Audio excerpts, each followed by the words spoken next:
I think me personally and us as an organisation learnt a great deal from the exercise that we went through.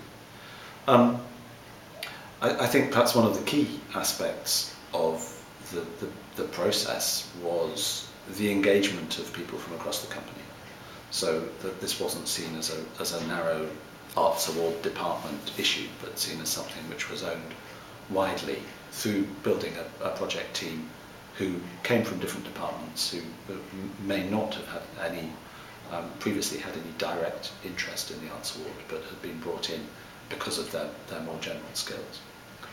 That led us to a place where the Arts Award was better understood across the organisation, and the organisation as a whole had more confidence in its future.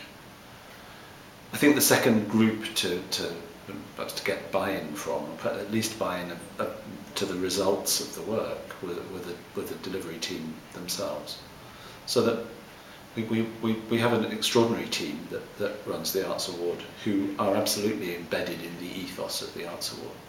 I think the result of this piece of work is that they're embedded in that ethos, but they also have a clear commercial understanding of where the Arts Award needs to get to, and the way it's going to get there. It was important to us to have, at that stage, to have external help with the team. Not so much to do with doing the work itself, but more to do with how we operated as a team, the expectations we had of members of the team, the way we ran meetings, etc., etc. So we moved away from an approach where work was done in the meetings, but to an approach where meetings were very short monitoring affairs, which just ensured that the work that had been agreed that people would do in the last meeting had actually been done, and there were some quick decisions to make, and we were able to move on. That's an approach which was hugely valued by the team, because I think everybody felt that they needed the freedom to get on with the work that they had the expertise to complete, without sitting in a meeting room for ages discussing it all.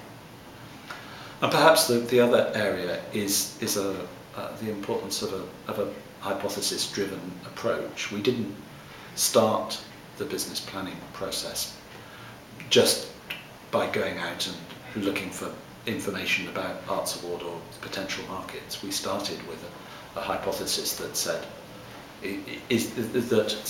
the Arts Award can become less reliant on public money. There is a route to growth, and that route to growth needs to be developed as a result of a better understanding of the market sectors. And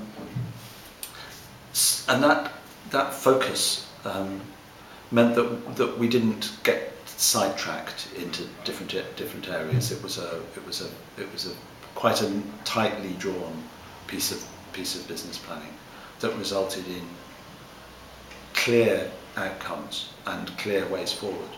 And I suppose the final lesson from it is that we followed the tracks that were suggested in that piece of work, and are now beginning to reap the benefits.